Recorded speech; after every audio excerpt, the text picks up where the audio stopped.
Thunder stitched the horizon while Evan said, "Don't go with him," and his voice cracked like wet wood under strain.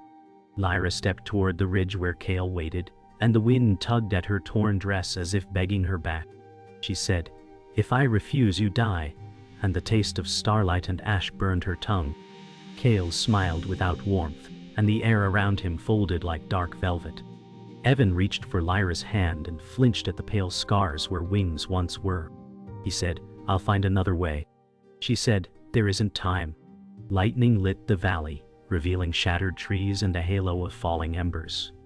Kale said, "Choose, little star," and the ground hummed with old power. Lyra stepped past Evan, and something in him broke but held. He whispered, "Come back to me," and she answered, "If I can." The night swallowed her silhouette, and the rain finally fell. Hours earlier, the sky split like a seam, and a burning shape fell through the clouds. Evan said meteor, but the word tasted wrong in the quiet field. The thing struck the riverbank and hissed into steam that smelled like frost. He ran and found a girl curled in crater mud, skin faint with light. Lyra opened her eyes and said, "Do not touch the edges." He paused and saw shards of brittle glow around her like broken glass. She tried to stand and winced, and he offered his coat. She said, "It hurts when the world is heavy." He said, "You're safe," and meant it with a force that surprised him. The river carried starlight in thin ribbons and faded. She stared at the empty sky and flinched as if something was missing there. Evan said, "What should I call you?" She said Lyra, and the name rang like a bell no one else could hear. Evan led Lyra to the old boathouse, where the roof still held off most of the rain. He said, "It's not much," while he cleared a bench with frantic hands. Lyra studied the wooden beams and said, "Hollow places make echoes." He laughed, thin and tired, and found a blanket that smelled like cedar. She said, "Thank you," but flinched when the fabric brushed the pale scars on her back. He looked away and said, "We can figure this out." Wind rattled the slats, and the river hummed against the dock. Lyra said, "Something hunts the wish that brought me here." He said, "Then we stay quiet." She touched a spilled jar of nails and watched them dance toward her palm, then fall. He said, "Gravity is rude," and she almost smiled. She stared at the door as if it might breathe, and he finally heard footsteps outside. The footsteps belonged to Mira, who kept the keys to every abandoned thing in town. She peered in and said, "You found a storm's gift." Lyra stiffened, and Evan stood between them without thinking. Mira said, "Easy, child," and stepped into the lamplight with careful calm. She traced symbols in the dust and said, "These are older than the church's first bell." Lyra watched the symbols glow and said, "I remember that lullaby." Evan said, "You know what she is," and hated the fear in his voice. Mira nodded and said, "I know what the world will do to her." The wind died, and the nails no longer shook. Lyra said, "I lost something I cannot name." Mira said, "Names can be found," and wrapped a shawl around her shoulders. Evan said, "Tell us how," and the river answered with a slow, relentless knock beneath the planks. Mira drew a circle on the warped boards and set 3 rusted nails like compass points. She said, "Show me the closest danger." The nails spun and stopped, all pointing toward the north ridge. Evan said, "There's nothing up there but stone," and the lamp guttered. Lyra whispered, "He waits," and the word chilled the room. Mira said, "If you go, you'll be seen." Evan said, "We can't hide forever." The river knocked again, faster now, and the floor shivered. Lyra touched her back and winced, and soft light fluttered under her skin, then vanished. Mira said, "Your wings are not gone, only closed." Lyra said, "How do I open them?" Mira said, "With a vow and a cost." Evan said, "Name the cost," and the lamplight narrowed to a heartbeat of gold that made their shadows look like strangers. The rain eased into a pale drizzle by midday, and the boathouse smelled of damp wood and iron. Evan said, "You should rest," but Lyra was already awake, watching the rafters as if they were constellations she had once known. She said, "The sky here is heavy. It hides its stars like secrets, and her fingers traced patterns in the air that only she could see. Mira sat in silence near the doorway, shawl pulled tight, eyes narrowed, as though she weighed every word against years of forgotten prophecies. Evan said, "You'll heal better if you stay still." Lyra smiled faintly and said, "I cannot heal what I do not remember losing." The words pricked his chest sharper than truth should. Outside, gulls wheeled low over the river, their cries swallowed by mist. Mira whispered, "He will follow the scent of her light," and Evan clenched his jaw, muttering, "Then let him find only me." By afternoon, Mira drew lines in chalk along the boards and muttered prayers older than the church's hymns. Lyra tilted her head, listening, and said, "Your words carry shapes. They remind me of rivers carving stone." Evan sat near her, restless, tapping the wood until splinters marked his fingers. He said, "You need more than symbols. You need food, water, safety." Lyra laughed softly, the sound brittle, and said, "I once dined on light, and now bread feels like stone in my mouth." He paused, caught between awe and helplessness. Mira said, "What she needs is protection, not pity," and her voice cut sharp. Evan said, "Then tell me how to protect her," but Mira only lowered her gaze. Lyra looked at him and whispered, "Sometimes protection is another kind of cage," and the words seemed to echo through the rafters until silence was all that remained. The mist lifted, and the river gleamed with reluctant sunlight, throwing fractured light across Lyra's face. Evan said, "What did you mean by heavy sky?" and his voice was low, careful. She said, "I carried wings once. They held me above sorrow, but now the world presses me down, and each breath feels stolen." He wanted to tell her she was wrong, that she was still more than broken, but the words tangled. Mira whispered, "You should not speak too loudly of wings here," and glanced toward the shuttered window. Evan said, "They deserve the truth." But Lyra shook her head and said, "The truth is teeth when spoken too soon." She stood, trembling, and laid a hand on his shoulder. He felt her warmth and shivered. "Evan," she said, "why do you help me when the weight could drown you too?" He answered, "Because I cannot stand still while you fall again."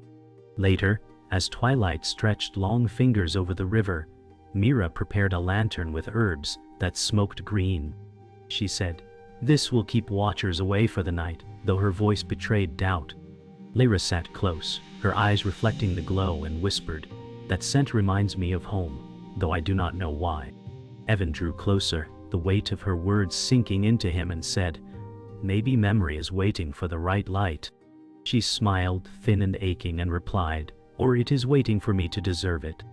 Mira frowned but said nothing. The lantern flame pulsed, casting shapes like wings on the rafters. Evan asked, "What did you lose, truly?" Lyra answered, "More than feathers, more than flight. I lost a name the stars once sang for me." He reached for her hand but stopped, fearing it might vanish if he touched it. Night deepened, and the river roared louder, as though carrying voices beneath its surface. Mira fell asleep by the door, though her fingers still clutched her rosary of iron beads. Evan and Lyra sat close, silence stretched thin between them. She whispered, "Do you ever dream of falling?" He answered, "Every night, but in mine I wake before I hit the ground." She leaned closer, her silver hair brushing his arm, and said, "In mine, I never wake. I fall and fall, and the stars weep until I burn out." His chest tightened. "Ah," he said, "you are not ashes yet." She closed her eyes, her scars faintly glowing, and said, "If I stay, the world may burn with me." He wanted to deny it, but he could not. Instead he said, "Then let me burn beside you." And for a moment the river grew still, as if listening. Morning light broke sharp across the river, and the mist clung low like smoke, reluctant to leave. Evan dragged the warped door shut, saying, "We need supplies before someone notices." Mira stirred from uneasy sleep, muttering, "Not someone. Him." Lyra sat cross-legged, her scars faintly glowing, tracing invisible constellations above her head. She whispered, "He is already here in pieces of shadow, waiting for my name." Evan swallowed hard and said, Then we'll give him nothing but silence." Mira stood, her shawl heavy, and said, "Silence will not hold forever. A hunter always hears a heart beating in the dark." Lyra's gaze softened and she touched Evan's hand, saying, "Do not let the fear harden you. I can still feel warmth when you are near." He froze, torn between fear and want, and said, "Then stay close, because I don't know how long I can keep him away." By midday, Evan ventured to the edge of town with Mira, leaving Lyra hidden. The marketplace brimmed with wary eyes, and whispers slithered behind their backs.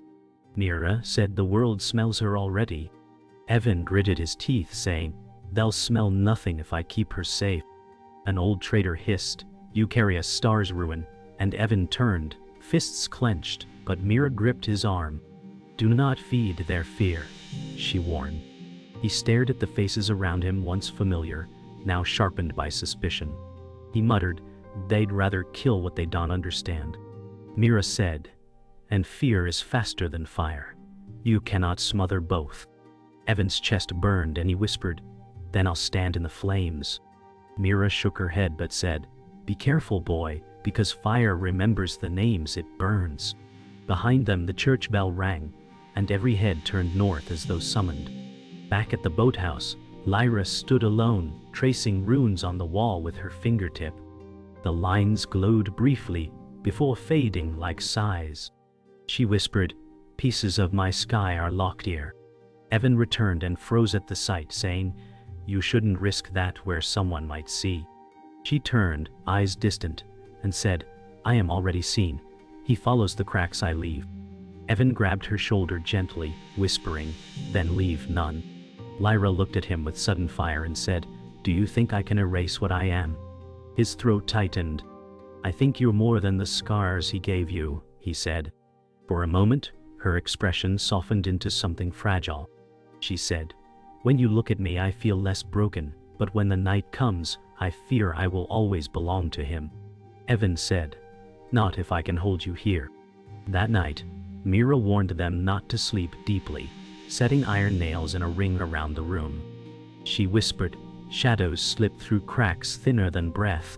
Evan lay awake, watching Lyra's chest rise and fall as she finally drifted to uneasy rest.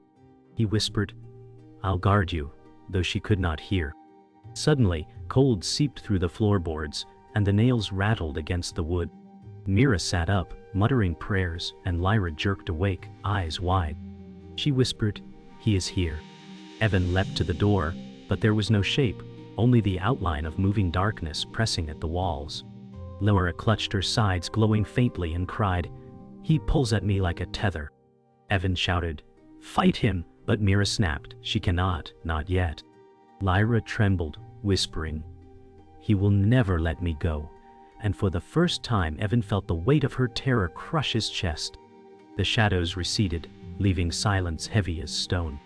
Mira sank back, exhausted, and said, "He is testing the walls. He knows where she hides." Lyra's hands shook as she whispered, "I felt him inside my chest like claws dragging me out." Evan dropped beside her, gripping her hand, saying, "You're here, you're still here, and I won't let him take another step closer." She stared at him with fear and aching trust, whispering, "You cannot fight what is bound by blood and oath." He leaned close, voice trembling, and said, "Then I'll break the oath, even if it kills me." Mira warned, "Words like that draw power. Be careful what vows you make in her presence." Evan ignored her, eyes locked on Lyra. He whispered, "I'd rather be ashes than watch you vanish." Tears slipped down her cheeks, and she whispered back, "Then you're a fool, but a fool I may need." The village bell tolled dusk as Evan and Mira returned, faces drawn with unease. Lyra rose from the shadows of the boathouse, eyes burning like fading embers. She said, "I felt you leave me, and the air filled with whispers not my own." Evan reached for her, saying, "We had to blend in to keep them from noticing," but she stepped back. Her voice shook as she said, "Every absence cuts deeper than wings torn away." Mira muttered, "The crowd knows, though not yet the truth." Lyra's gaze hardened. "They smell me already, like smoke before flame." Evan moved closer, whispering, "Then we leave tonight." Mira snapped, You cannot outrun shadow. You carry it wherever she walks. Lyra pressed her palm against her scars and whispered, "He laughs each time I trust you." Evan froze, stung, and said, "Do you think I'd betray you?" She looked away, voice breaking. "Trust has killed me before." That night Mira left to gather herbs, and the silence between Lyra and Evan swelled like a wound. Lyra said, "He whispered your name while the shadows pressed. He knows you." Evan's heart thudded as he said, "Then he lies." She shook her head, eyes shimmering, and whispered, "But what if it is truth? What if your blood sings with his?" Evan's breath caught, and he said, "If I shared even a drop with him, I would carve it out before it touched you." Her hands trembled as she said, "I cannot survive another betrayal." He moved closer, voice low, "Then let me prove myself before your fear burns us both." Her face softened and tears glittered, but she whispered, "Love is sharp, Evan. Every time I hold it, it cuts me open." He cupped her hand but felt her pull back, as though the air itself had warned her. Mira returned breathless, clutching herbs wrapped in cloth. She said, "They are coming faster than I hoped." Lyra's voice cracked. "Who?"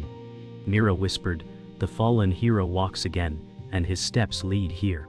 Evan's chest turned cold. I thought he was gone," he said. Mira shook her head, answering, "Not gone, changed, bound by Kale's will." Lyra staggered back, clutching her chest. She whispered, "He once swore to guard me with his life." Evan asked, "You knew him?" Her eyes filled with grief. "I loved him," she admitted. The words stabbed through Evan, though he forced silence. Mira's face tightened. "He will not remember love, only chains." Lyra's voice trembled. "Chains can break." Evan snapped, "And what about me, Lyra? What if you can't tell who holds the key anymore?" She looked at him, torn in two, whispering, "Then my heart is the battlefield, and neither of you will win." Outside, the night split with hoofbeats, slow and deliberate, echoing across the valley. Lyra's lips parted as she whispered, "I know that rhythm." His stride. Evan stepped forward, blocking the door, saying, "If he comes near you, I'll end him." Lyra shook her head, trembling. "You don't understand. He was my shield before Kale poisoned his heart." Mira muttered, "Shields become blades when twisted." Evan's hands tightened on the hilt of a rusted blade, voice low and breaking. "I don't care who he was. If he hurts you, he dies." Lyra pressed against the wall, whispering, "If he dies by your hand, I die twice." Evan turned to her, desperate, saying, "Do you love him still?" She flinched and whispered, "I don't know. I only know the memory of him still carries me when my wings are gone." Silence hung, broken only by the endless hoofbeats outside. The door shuddered once, then fell silent. Mira whispered, "He tests the walls before he strikes." Lyra stepped closer to Evan, her eyes haunted. She whispered, "If he still carries pieces of me, I cannot fight him. I will break before I raise my hand." Evan turned to her, anguish sharp in his throat, and said, "Then let me stand in front of you, even if it means he cuts through me first." Mira hissed, "You would waste your life on pride." Evan's jaw clenched. "It isn't pride. It's love." Lyra pressed her hand against his chest, whispering, "Love is not a shield, Evan. It is a wound we carry willingly." He placed his hand over hers, answering, "Then let me bleed with you."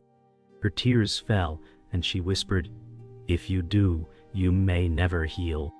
He whispered back, "Then I'll never stop holding you." Hoofbeats halted outside, and the door eased open to reveal a figure rimmed in frost. Lyra said Orion, and the name bled like a reopened wound. Orion Vale said, "I came because your light cries," and his gaze slid past Evan as if through smoke. Evan said, "You lost the right to speak her name." Orion's jaw tightened, and he said, "I lost everything when Kale bound my will." Mira said, "Chains speak through you even now." Orion looked at Lyra and said, "I swore to be your shield, and I failed." Lyra stepped closer and said, "Failure can learn to bow to mercy." Evan moved between them and said, Mercy won't stop a blade guided by Kale.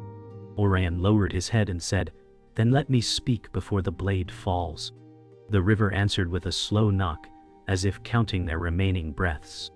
Orion said, "Kale marks blood, not bodies. He used your name, Evan, the night the star fell." Evan felt the world tilt and said, "My name means nothing to him." Mira whispered, "Names are doors when spoken with oath iron." Lyra touched her scars and said, "What did he ask of Evan?"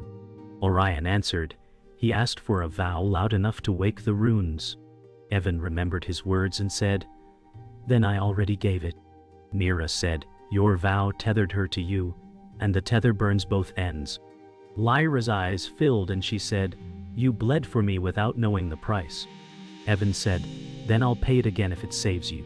Orion lifted a shaking hand and said, "If you pay it again, Kale takes what remains of you." The lantern flickered and threw winged shadows across the walls. A soft laugh slid from the rafters, and a figure uncoiled from shadow. Sable Quinn said, "What sweet knots you've tied." Evan lifted the rusted blade and said, "Who are you?" Sable's face shifted, then settled, and she said, "A friend when it profits me." Mira spat, "Shapeshifter." Sable bowed and said, "Kale wants the star returned, but he wants her heart broken first." Lyra said, "Why serve him?" Sable shrugged and said, "Because hunger has many faces, and he feeds them all." Orion stepped forward and said, "Stand aside." Sable's smile faltered and she said, "I remember the day you swore, hero, before your spine learned to kneel." Evan said, "Speak the way out or get out." Sable's eyes flashed and she said, "There is a way, but it cuts deeper than any blade you hold." Sable said, "The vow you spoke bound you to Lyra and locked her wings, because the world fears what flies without permission." Mira breathed sharply and said, "The lock is also the key." Lyra whispered, "How?" Sable answered, "Another vow given freely and answered by her true name will break Kale's leash and raise the wings, but it will take years from the giver." Evan said, "Take mine." Orion said, "You will die young." Evan said, "Then I will die usefully." Lyra shook her head and said, "I will not buy the sky with your breath." Sable tilted her head and said, "Choose quickly, because Kale walks." The boards shuddered as a long shadow passed the doorway, patient as winter and just as cruel. The door did not open, yet the air thinned until breathing hurt.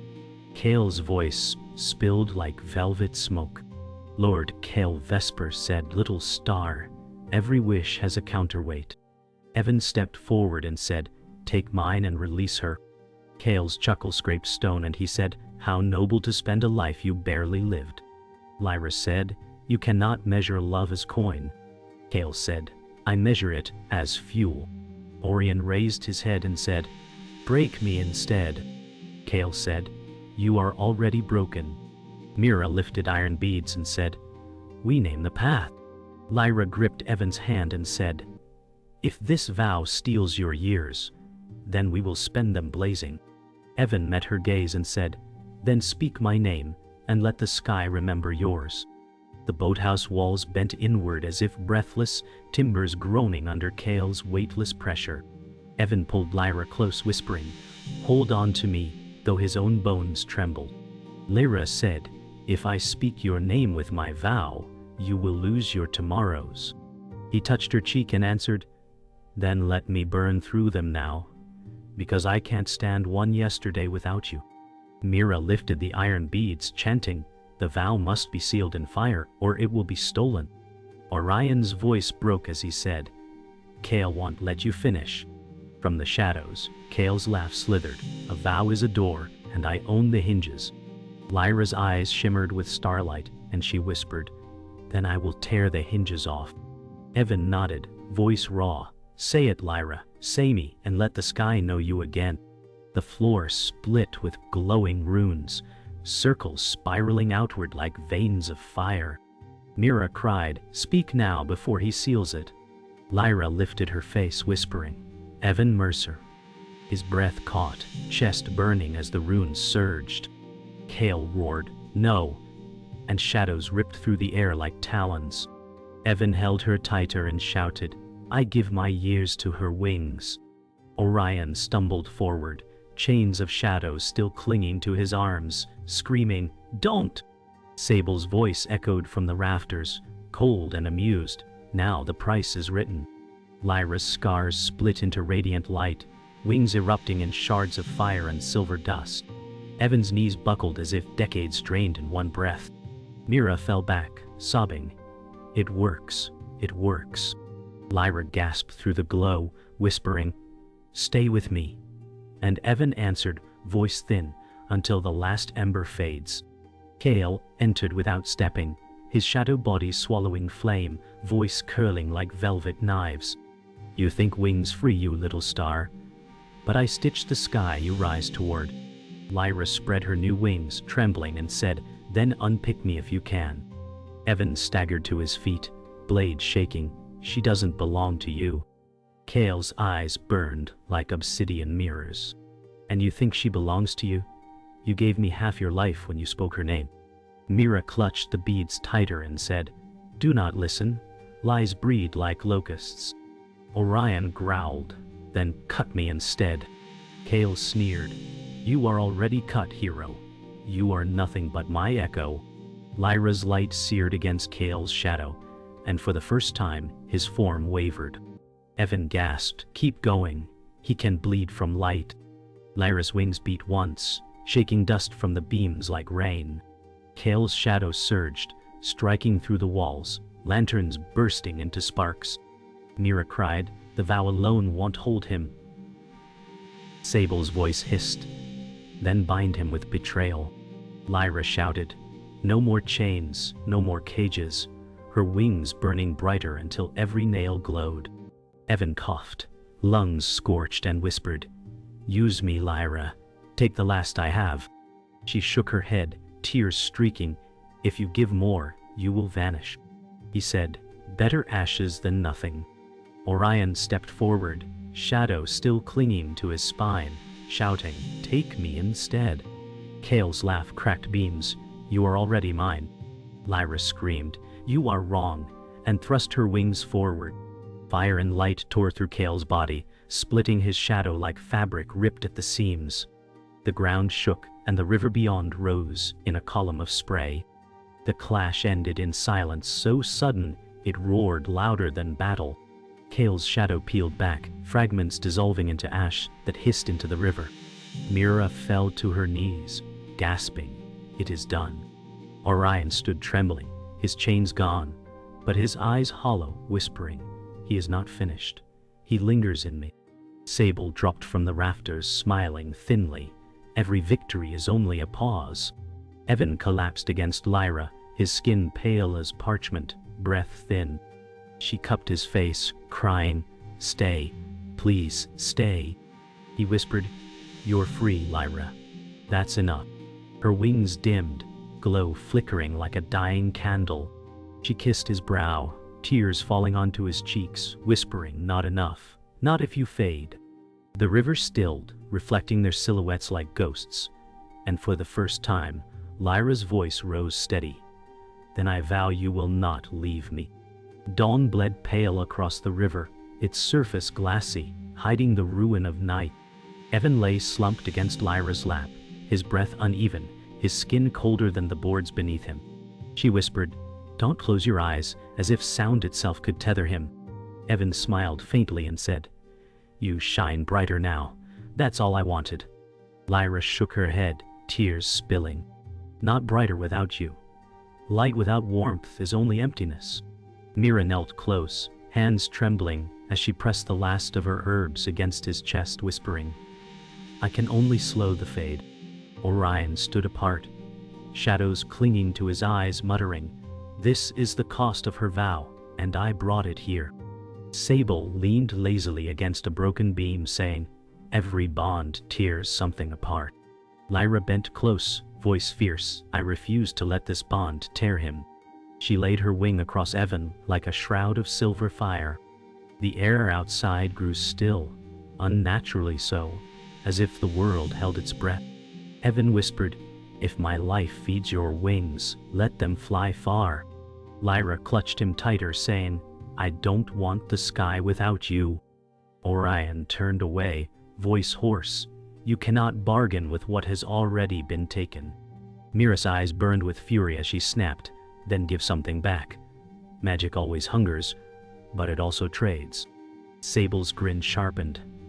Ah, wisdom at last. There is always a loophole.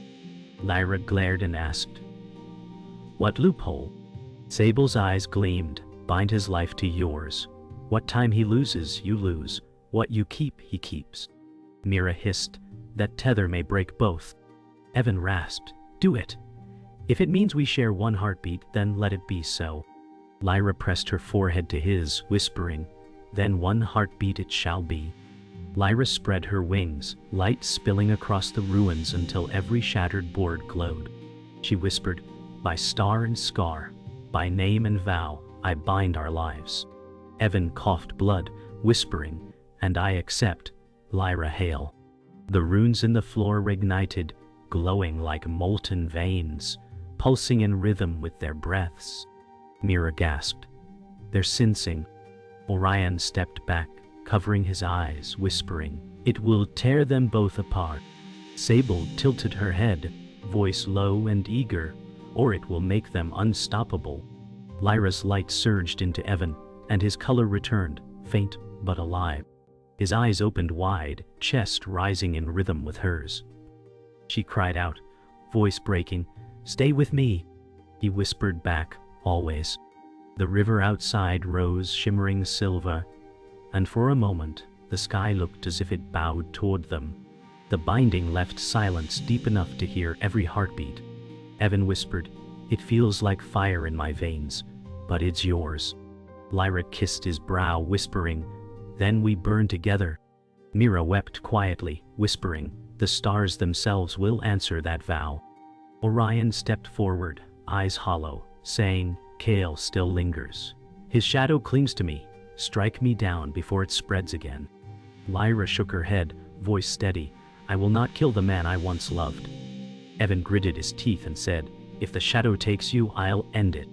Orion bowed his head, whispering, Then let me walk north. Let me draw him away from you so that if I fall, it is not at your feet. Mira cried, You'll die alone. Orion whispered, Better alone than as his weapon. His eyes locked on Lyra's once, soft with regret before he turned to leave.